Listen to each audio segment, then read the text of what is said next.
Hello दोस्तों, कैसे हो आप। और अभी एक बहुत बड़ी न्यूज़ आई है दोस्तों, इजराइल और हमास के बीच से।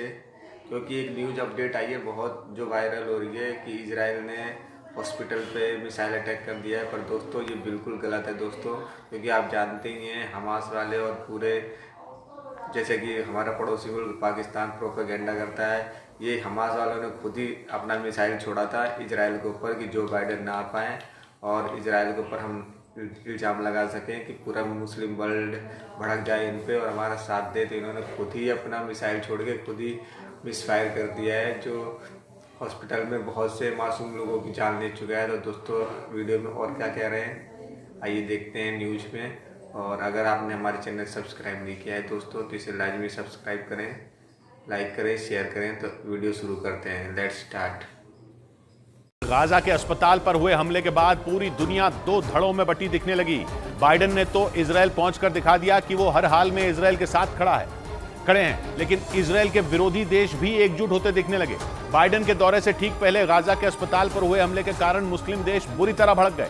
यहां तक कि जॉर्डन और फिलिस्तीन जैसे देशों ने भी बाइडेन से मिलने से इनकार कर दिया, जिसके लिए वो जॉर्डन जाने वाले थे। लेकिन अस्पताल पर हुए हमले के बाद मुस्लिम देशों के निशाने पर इजरायल के साथ अमेरिका भी आ गया। बाइडेन अपने इजरायल के दौरे के बाद जॉर्डन जाने वाले थे, जहां जॉर्डन, मिस्र और फिलिस्तीन के नेताओं के साथ शिखर वार्ता रखी गई थी। लेकिन जॉर्डन ने अस्पताल पर हुए हमले के बाद बैठक रद्द करने का फैसला कर लिया। जॉर्डन के एक तरफा फैसले ने अमेरिका को चौंका कर रख दिया। अमेरिका को साफ संकेत मिल गया कि इस हमले के बावजूद बाइडेन ने इजरायल पहुंचकर मुस्लिम देशों को नाराज कर दिया, वो भी तब जब अमेरिका पिछले 10 दिन से पश्चिम एशिया के तमाम देशों को साधने की कोशिश में लगा है। इस काम के लिए अमेरिका के रक्षा मंत्री लॉयड ऑस्टिन और विदेश मंत्री एंटनी ब्लिंकन भी पश्चिम एशिया का दौरा कर चुके हैं। और 7 अक्टूबर के बाद से ही अमेरिका पश्चिम एशिया में अपनी ताकत बढ़ाने और बड़ी ताकतों को साधने की कोशिश में जुटा हुआ है, लेकिन अब तक उसकी ये कोशिश पूरी तरह नाकाम ही रही है, जिसमें सबसे बड़ा झटका तो उसे सऊदी अरब ने दिया। क्राउन प्रिंस मोहम्मद बिन सलमान से मिलने के लिए अमेरिका के विदेश मंत्री एंटनी ब्लिंकन सऊदी अरब पहुंचे थे। लेकिन ब्लिंकन के साथ सऊदी अरब के क्राउन प्रिंस ने ऐसा बर्ताव किया जैसे बिना कुछ कहे ही सब कुछ कह दिया। खबर है कि एंटनी ब्लिंकन को क्राउन प्रिंस से मिलने के लिए पूरे 24 घंटे का इंतजार करना पड़ा। सऊदी अरब पश्चिम एशिया के सबसे ताकतवर मुल्कों में एक होने के अलावा सुन्नी मुस्लिम देशों का लीडर माना जाता है, यानी सऊदी अरब की नाराजगी से अमेरिका को बड़ा झटका लगा।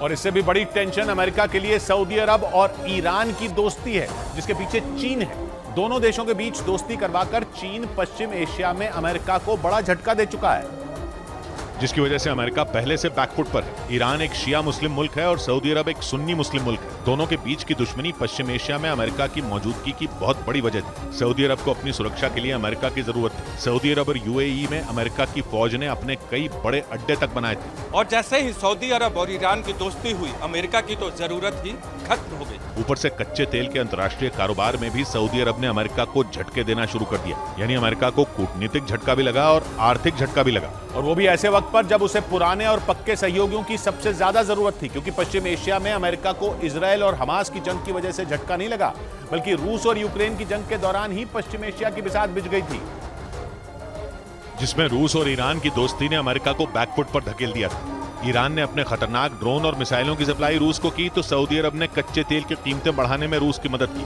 कच्चे तेल का एक्सपोर्ट करने वाले देशों के संगठन ओपेक प्लस में सऊदी अरब और रूस का तगड़ा दबदबा है। दोनों की इस जुगलबंदी ने अमेरिका को पिछले 1.5 साल में कई आर्थिक झटके दिए। मतलब ये कि पश्चिम एशिया की दो बड़ी ताकतें सऊदी अरब और ईरान अमेरिका को झटका देते हुए रूस के साथ दोस्ती निभाने लगी। यूक्रेन जंग में जिस वक्त अमेरिका और यूरोप मिलकर रूस को घेरने में लगे थे, उसी वक्त सऊदी अरब और ईरान रूस की ताकत बने रहे। रही सही कसर तब पूरी हो गई जब सऊदी अरब और ईरान के बीच की दूरियों को चीन ने मिटा दिया। लेकिन अमेरिका के खिलाफ बन रहा ये गठजोड़ तब पूरा हुआ जब इसमें चीन और उत्तर कोरिया भी जुड़ गए। दक्षिण कोरिया की तरफ से दावा किया गया है कि हमास के लड़ाकों को हथियार देने में उत्तर कोरिया का हाथ था, और वही उत्तर कोरिया रूस को भी हथियारों की सप्लाई कर रहा है। उत्तर कोरिया के तानाशाह किम जोंग उन पिछले महीने ही रूस के दौरे पर गए थे, जहां दोनों देशों के बीच कई बड़े समझौते हुए थे। उत्तर कोरिया और रूस के रिश्तों के साथ ये तय हो गया कि अमेरिका के खिलाफ रूस के गठजोड़ में रूस, चीन, ईरान, सऊदी अरब और उत्तर कोरिया के अलावा पश्चिम एशिया के ज्यादातर मुस्लिम देश शामिल हैं। इन देशों के पास न तो हथियारों की कमी है और न ही आर्थिक रूप से शक्तियां कमजोर हैं। सऊदी अरब और ईरान के पास कच्चे तेल का भंडार है, तो रूस, ईरान, चीन और उत्तर कोरिया के पास खतरनाक हथियारों का भंडार है। यही वजह है कि अमेरिका पश्चिम एशिया को साधने में अपना पूरा दम लगाता दिखा।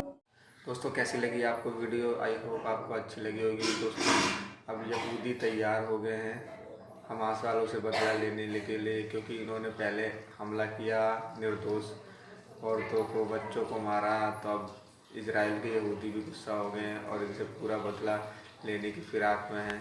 अब देखते हैं आगे अभी और क्या होता है। वैसे मैं तो यही चाहता हूँ कि जितनी भी जल्दी हो सके ये युद्ध ख़त्म हो, क्योंकि अगर ये युद्ध बढ़ेगा तो इसमें बहुत सारे देश कूद पड़ेंगे।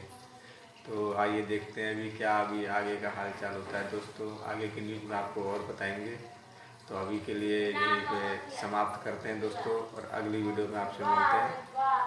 तो जय हिंद।